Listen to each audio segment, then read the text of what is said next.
The Mariners won the series, which is great, but a pitiful offensive performance against a bad pitcher this afternoon has left a sour taste in my mouth. Let's talk about it, and then talk about some hitters who can hopefully fix this mess. Colby, hit it.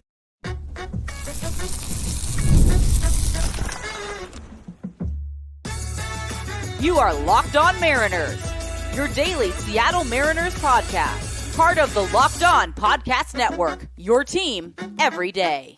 Ahoy, sailors. It is Thursday, May 30th, 2024. This is Tiding Gonzalez and Colby Patnode for the Locked On Mariners postgame show, part of the Locked On Podcast Network, your team every day. On today's show, we're going to talk about the Mariners' 4-0 loss to the Astros this afternoon at T-Mobile Park. Also talk about some positives from the series win as a whole. So, of course, we don't hyper-focus on the horrendous offensive performance today. We'll also talk some big-name trade targets, who's most likely to land in Seattle, who we're not talking about enough, all of that. But before we do that, shout out to our title sponsor today, Supply House. SupplyHouse.com is the reliable way to get parts fast. Shop for your next plumbing, HVAC, or electrical job and get fast shipping from coast to coast at SupplyHouse.com. And if you want to hear from me and Colby even more and help support the show, check out our Patreon. The link is in the description, and you can sign up for a free 7-day trial. So the Mariners offense put together just 4 hits today. They struck out 12 times. What else is new? Walked 3 against Spencer Arrighetti, who is apparently a real person. They struck out 8 times against him, which ties his career high. Yada, yada, yada. We've seen this story before, right? And also, general rule of thumb with the 2024 Mariners, if they're playing a day game, odds are it's probably not worth watching. And today was another example of that being the case. I don't really have any other thoughts on this offense other than I'm tired of watching them look like this against bad pitchers. So unless you have any additional thoughts on this offense, Colby, tell me about Logan Gilbert today. Well, on the offense, I'm really sick and tired of watching the same thing over and over and over again. Like, let's be clear about this. This team is not enjoyable, to watch. Just aesthetically, they're a terrible baseball team. Yeah, they pitch pretty well, but, they don't hit home runs. They don't steal bases. They're not freaky athletic. They're just a dreadful, dreadful watch. And when they put up efforts like they did today, it's just, further amplified that you have a guy who's spinning average curveballs in the middle of the plate and cutters down the pipe, and you can't even move it forward. It's one thing if you're hitting line drive and deep fly ball and they're just getting caught and you're just getting, some bad luck and all that. But no, you're having horrible at bats. You're not working counts. You're going down on 3 or 4 pitches. You're missing multiple cookies in the same at bat. Arrighetti was not good today. He was in the middle of the plate all day. The Mariners offense was just significantly worse, which, I didn't think was possible, but this team is just full of surprises, and they're not always good. So yeah, the offense, I'm tired of watching it. I'm tired of, what's wrong with it? Hey, what are we going to do about it? What can we, I don't know. I don't know what the answer is. I don't know. Obviously you have to get new players. Very clearly you have to make some additions to this club, but I don't know why Julio can't hit. I don't know why Cal Raleigh can't hit right now. I don't know. So it's just frustrating because there are no easy answers in front of me, and we're a third of the way through the season, so it's not. And somehow, some way, they're in first place by 3 games. And if the Mariners had the 15th best offense in baseball, just middle of the road, they would be 10, 12 games over 500 right now. They would be 9 games ahead of the Texas Rangers right now if they just had a league average offense. I don't even know how we're at this point. I don't even know how they're in this position because the pitching has also been streaky. It's not like the pitching has been consistently dominant. No, and the bullpen has certainly had its issues, although it was very good in this series. Yeah, we'll talk about that a little later on. Yeah. So, it's not like, they've had injuries. They've had really poor performance just pretty much across the board offensively. Also, we had 2 separate times through this rotation where all 5 starters were bad, in a row. So the fact that they are 4 games over 500 is pretty impressive, considering all of that, because they really have no business being. But they have a really good record in 1-run games again, which is kind of like the 2021 team. So Is that going to be sustainable? I don't know with this bullpen. I don't think so. So you better find a way to score some freaking runs. You got to find a way to here. survive long enough until you can make some trades. Right. They're also 4 games over 500, despite having one of the harder schedules in the first 6 weeks of the season.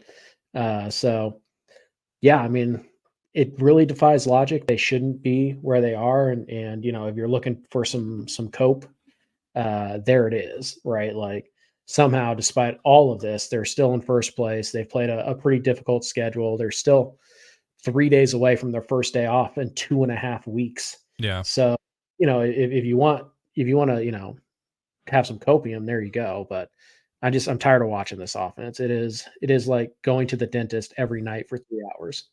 It's terrible. Anyways, Logan today, not very good. He was fine. He wasn't awful, certainly, but he only got 2 whiffs on 11 swings. He threw 32 4-seamers and he only got 11 swings. Now he did get 8 called strikes, so he was in the strike zone. Only 2 4-seamers put in play. But you know, overall, just a 22% whiff rate on the day, just a 29% called strike plus whiff. Velo was fine. You know, he threw a couple nasty splitters to get Altuve each of his first 2 times up at the plate. He was fine. You know, not quite what you want Logan Gilbert to be, but certainly not bad. It's nearly a quality start. You know, it'd be interesting to see how this game would have looked different if Bregman's home run would have just, you know, rolled back over the wall instead of hitting the top and rolling over it for the 2-run homer. But yeah, overall, he just wasn't very good. You know, he didn't find a way to stop the bleeding. He wasn't, like I said, it wasn't awful, but 6 innings, 4 runs, only 5 strikeouts, gave up a couple home runs, 9 hard hit balls. Like, it was just kind of a ho-hum day for Logan. And, you know, the offense is certainly going to catch most of the flack, as it should, for its performance today, but it's not like they wasted a brilliant Logan Gilbert start. He was okay. Looked a lot better in the first, you know, time through the lineup. Second time through the lineup, just really didn't have any answers consistently. You know, 40% hard hit rate total for this pitching staff. So Gilbert, you know, it's kind of weird game 2 because he was fastball slider almost exclusively. Like, we've seen Gilbert kitchen and sink it before, and that was not his game plan today. 65% slider forcing combined.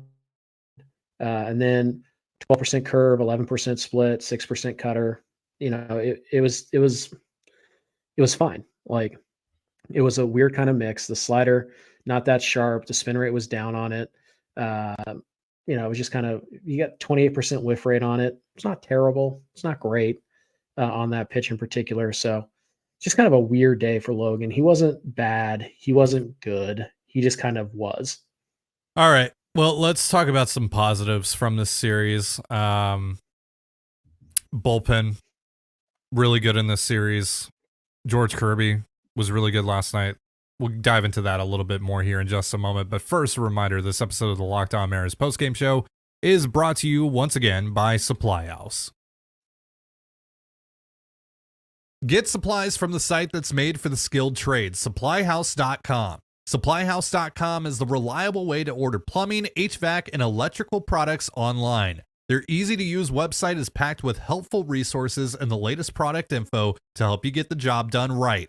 Shop a complete inventory of over 200,000 parts from over 400 top brands and get your order delivered right to your door with fast shipping from coast to coast. Need help with an order? Get expert support and industry-leading service from the friendliest folks in the business and talk to a real person every time. Pros in the skilled trades can get a competitive edge by joining SupplyHouse.com's free Trade Master program. Every Trade Master gets access to a dedicated phone line, free shipping, and discounts on every order. Join the thousands of trade pros already benefiting from their free membership at supplyhouse.com/TM and order plumbing, HVAC, and electrical supplies from anywhere with just a few clicks at supplyhouse.com. And you're listening to the Locked On Mariners postgame show. The Mariners are kicking off a weekend set with the Angels tomorrow night. You can catch all the action on the Mariners' hometown broadcast with SiriusXM via the SXM app. All you have to do to find that is search the word Mariners. All right, so we got some of the negatives from today out of the way, let's talk about the positives. They did win 3 out of 4 against this Astros team after all. George Kirby, let's start with him. His start last night. He was really good last night, and you have some numbers that you posted from the Locked On Mariners Twitter account last night. That's pretty encouraging, pretty interesting. So tell us about those. Yeah, we've talked a lot about what George's game plan is and how the league has adapted and how George just fills up the strike zone. And as a result, teams are just being super aggressive against him early in counts and not really getting to 2 strikes. So, that it was interesting. Kind of the conversation got morphed into this idea that we were saying like, oh, George Kirby needs to throw more balls. And it's like, no, not exactly. He doesn't need to walk guys, to be effective. He doesn't need to, throw more balls on first pitches. It's just about expanding the zone, getting throwing pitches outside of the strike zone and still getting strikes on them. And so that's, not something that George isn't aware of. That's not something that like anybody who pays attention is not, unaware of what Kirby's problem is right now. And last night it was interesting. He's going up against the Astros, a team that he has dominated pretty much his entire career by pretty much, just filling up the strike zone and not really changing a ton when he faces them. But last night it was pretty interesting. Threw 94 pitches. By my math, 50 of them were thrown outside of the strike zone. So more than half of his pitches were not in the strike zone. They were balls. But he got 10 whiffs on pitches outside of the strike zone of his 15 total. So 67% of his whiffs were on pitches outside of the zone. And yet he still didn't walk anybody. He struck out 8. I had it as 8 pitches or 8 outs recorded on pitches outside the zone. I saw somebody say 9 or 10. So it's somewhere in that range, 8 to 10 outs on pitches outside the zone. And despite throwing 50 of his 94 pitches outside of the strike zone, he still threw 63 strikes, which is a 67% strike rate. So he expanded the zone. The Astros did as well. Because again, when your game plan is to be aggressive in the zone and you get a pitch that's near the strike zone, you're probably going to swing at it. But obviously a pitch outside of the strike zone, typically harder to hit, harder to barrel up than a pitch in the strike zone. So George expanded pretty early. He kind of, this is the counterpunch to the uber aggressive strategy of just go up there and swing first pitch because you're probably going to get a pitch, in the strike zone that you can hit. Okay, well, yeah, go up there and swing first pitch. But if I'm, 2 inches off the outside corner and it looks like a strike when it leaves my hand, you're probably hitting that off the end of the bat, or I'm probably jamming you, or you're probably going to, just your angle is going to be off and I'm going to blow it by you. So yeah, it was really interesting to see George last night work outside of the strike zone and still throw strikes, even on the pitches that weren't technically in the zone. And that's what we've talked a lot about him having to do. That's what we talk about when we say, yeah, he needs to, pitch outside the zone. It doesn't mean he needs to throw more balls. It doesn't mean that he needs to be okay walking 3 guys a game. It just means that, hey, you know what? These guys are going to be aggressive on you because you have this reputation of being in the zone. So you can actually go outside of the zone a little bit. By the way, you're probably going to get a couple more calls outside of the strike zone than other pitchers are too, because of your reputation. And I know that it shouldn't matter, but in umpires' minds, they see a guy, he has, this track record of not walking guys and throwing strikes. Sometimes the zone gets a little bit bigger. Greg Maddux benefited from that for years. Jamie Moyer benefited from that for years. So, and George Kirby's at that point where he's throwing so many strikes that umpires and pitchers, if it's near the zone, probably a strike. Yeah. So last night was certainly a step in the right direction for him. Also threw the slider really hard last night. It was up at 1.3 miles an hour. It settled in at 1.6 miles per hour over his norm. So he also apparently said that he moved further to the first base side, I believe it was, on the rubber than he normally was. So he credited that as something that he changed. So something to keep in mind. Obviously, it's not really a change until you do it more than once. But last night Kirby kind of did what we've been suggesting, what everybody's been suggesting he needed to do: expand the zone. Still throw competitive pitches. They just don't always have to be in the strike zone. You can get swings and misses. You can get outs on pitches that are technically balls. Yeah. So really necessary wrinkle from George Kirby last night, and hopefully that can continue because he's got to find a way to consistently be able to counteract the over aggressiveness of opposing teams, or the hyper aggressiveness rather of opposing teams. Let's talk a little bit about this bullpen. This is probably the biggest takeaway from this series. They were nails in this series. I believe it was 13 innings pitched, 13 strikeouts, just 1 walk and 3 hits, including Kirby Snead's 3 innings of work today. And it was a little bit of everyone, right? It wasn't just Andres Munoz who had another really good series, but it was also, Gabe Spire had a couple of decent outings. Trent Thornton had a really good outing yesterday. Mike Baumann last night in the 10th to keep that game tied in the top of the 10th was huge. The bullpen has been, it's surviving right now. And I think that's all you can really ask of it at the moment, is that it survives until they can get it some help. Because again, it's really not about the arms that are currently in the bullpen, like I talked about yesterday. It's just about who's not in that bullpen right now and the roles that these guys are ultimately having to fill because of who's not in the bullpen right now. Right. Also, you didn't mention him, but Ryan Stanek getting the save against his former team looked filthy on, what was that, Tuesday night? Yeah, that was Tuesday. Yeah. And we talked about that yesterday. We talked about him, yes. But still, he looked really good. Saucedo also only pitched once in this series, but only once, right? Just on Tuesday. Right. He looked really good. It's a 4-game series. It's hard to keep track. Right. They all kind of blend together. But the bullpen's actually in pretty good shape right now. Also, Snead threw 3 innings today. They have 3 lefties in this bullpen already. Clearly they like Snead enough, but I think he might be getting sent down because, he's probably not going to be available for 2 or 3 days. Right. Now, it's not the end of the world. They have 7 other guys, including 2 lefties in that bullpen that they can go to. So maybe he's not a guarantee to be sent down, but typically, you go 30 plus pitches and you're not going to be available for a couple days. More than likely, he's not going to be around, but we'll see what they decide to do. The Mariners have managed their roster, particularly the 20th through 26th spots on their roster really weirdly this year. Snead is out of options, by the way, so he'll have to be DFA'd. Right. Which, fine, whatever. Yeah. But it's been really good to see because honestly, the bullpen was probably the biggest issue on the road trip. And that's not because the offense was really good on the road trip.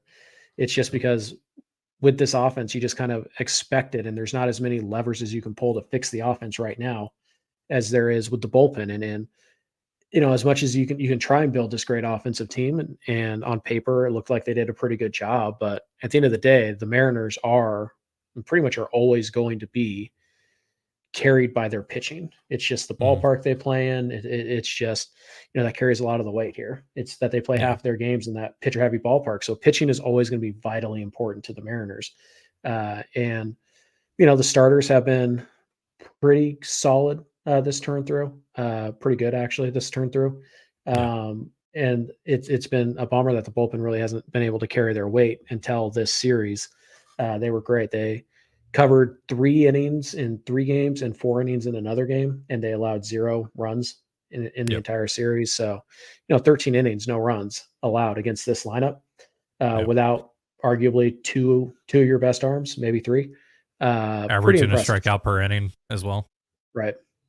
So, this bullpen has been really, really good. You got to give a lot of credit to Gabe Spire. They went to him a couple times against the Tucker Jordan stack there. Yeah. And, he handled them well enough, and he got a little help from Dom Canzone. Was that yesterday? So, but overall, that's good because you need Spire to step up. Cause like we talked about, you need another high leverage guy. And I'll tell you what, Trent Thornton last night in the 7th looked like a high leverage arm. But he looks like a different pitcher when he doesn't inherit runners. Yeah. I don't know what it is, but a guy, you don't want him coming into a mess. He's not a guy who cleans up a mess, which is why he's not a high leverage reliever, because that's literally the definition of a high leverage reliever is this guy's going to clean up the mess and we're going to be fine. It's one of those things that if you go get Paul Sewald, right, just because he's a popular name, if you go get him, the rest of the bullpen gets better just by his presence.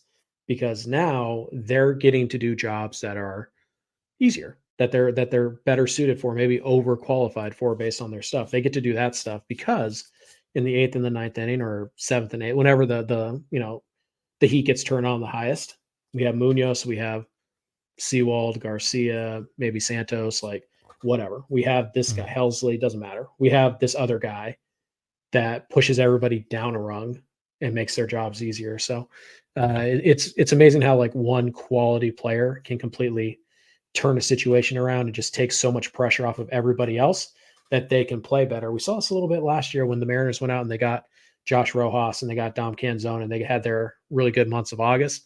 Everybody else followed suit and they were hitting really well. Why? Because 1 through 9 was a threat. So everybody kind of picked up the slack and there was no slack for nobody was, burdened with having to carry the entire offense. And it's the same way that can happen too in a bullpen in much the same way where, you bring in one guy, he picks up a bigger burden and everybody else, the load is lifted and they're able to do their jobs more effectively. So it's certainly something that the Mariners still need, despite how as good as the bullpen was this series. But it was nice to see because I think they gave up 20 runs in those 10 games on the East Coast.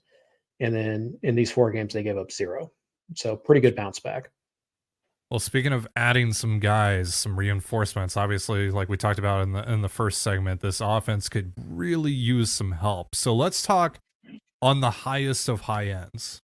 Let's talk about some big name trade targets in just a moment. But first, a reminder, this episode of the Mariners podcast is brought to you by FanDuel.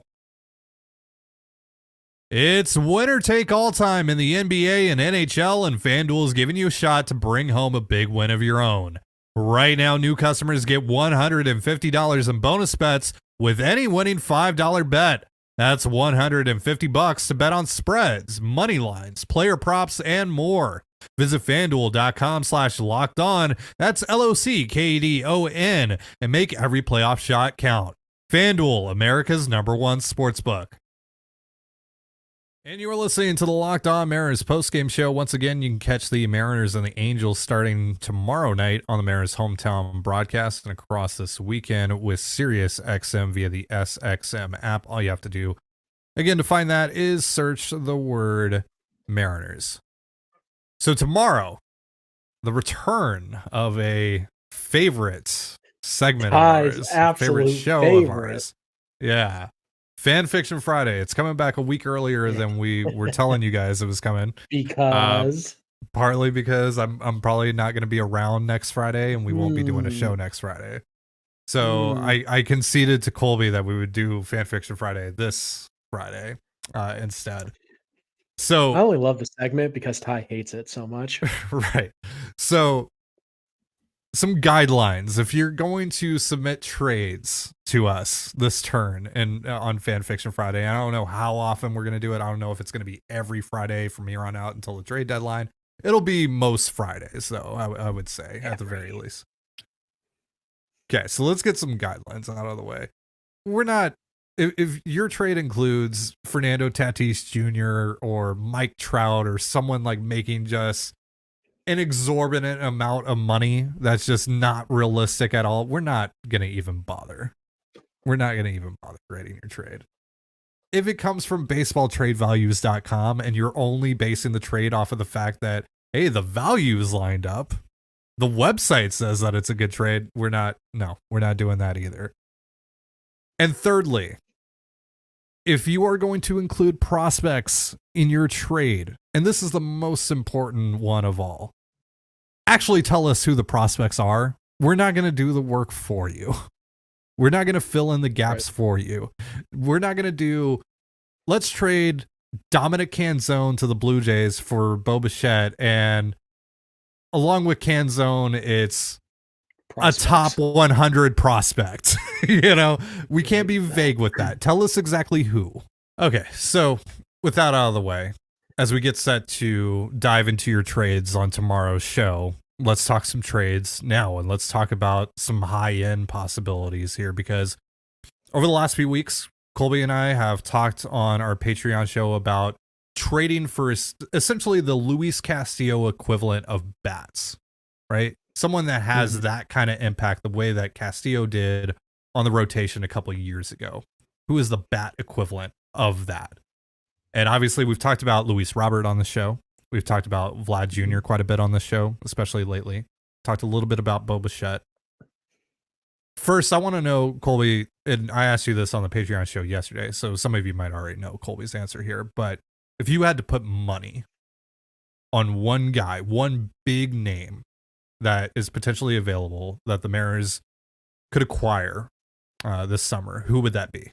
Yeah, I don't know. I don't remember who I said yesterday. I believe I said Randy Arozarena was my answer, just because the Rays are going to trade some, even if they're in it.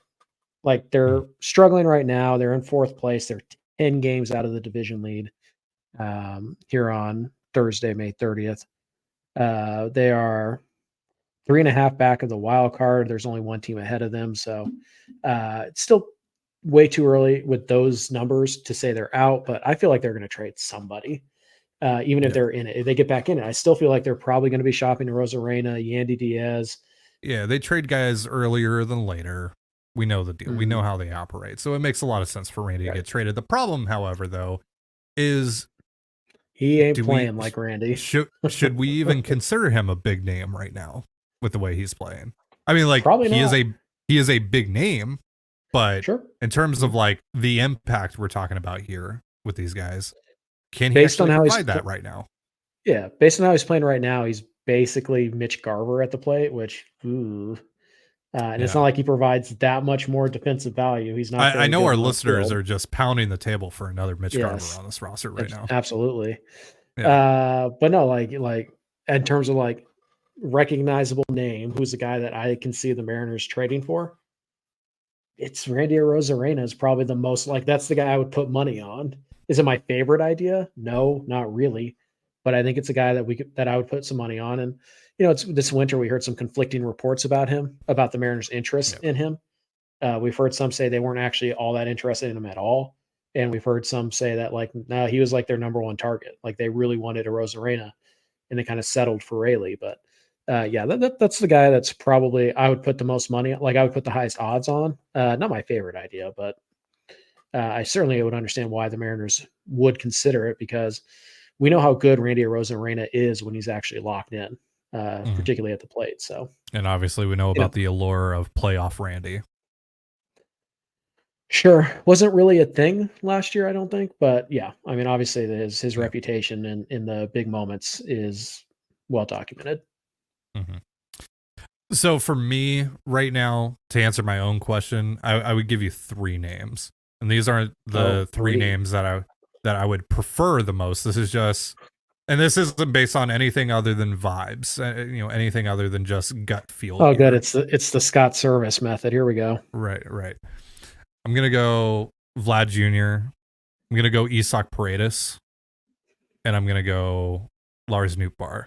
Now, the only reason that I include Nootbaar, I don't view Nootbaar in the same light as some of these other players that we'll talk about, but he has so much club control. He's been an above average hitter. That's going to cost a lot, right? That's going to cost as much as it's probably going to cost you to get Vlad Jr., or pretty close to it. So because the cost is relatively the same, I throw him into that group. Like, if they're going to make a big swing, technically Nootbaar falls into that group just because of what it's likely going to cost. I think like 2 names I would throw in. One is more of a dark horse. One is more of a standard. I think Bo Bichette is going to be very interesting to Seattle. Yeah. Doesn't strike out a ton, doesn't walk a ton. So, I mean, there is a trade-off there, but that's probably my trade deadline crush, if you will, is Bo Bichette. Sure. Like, I understand, like, if the Mariners did it, like, cool. Yeah, that makes sense. If they decided not to do, like, if we heard they were in it and they decided not to, I'd be like, okay, I understand. Like, it's not like one of those guys. It's a no-brainer. I mean, he's only got a 1.5 years left. He's going to be expensive. You can't factor in an extension. So if you're out there saying, lock him up and just give him that 8-year extension, no, doesn't work that way. You're only trading for a 1.5 years with the guy. But Bichette is kind of a fun player, makes a lot of contact. Obviously has a track record of hitting, has really started to hit in the last 2 or 3 weeks now. So I think he's just kind of that, like, number 3 type of hitter. that you could just put in the middle and just kind of give you a legitimate ish middle of the bat. He'll be able to handle second base or third base fine. So he obviously got off to a really bad start guy. offensively this year, but he's been great over his last, I think it's like 50 or so plate appearances.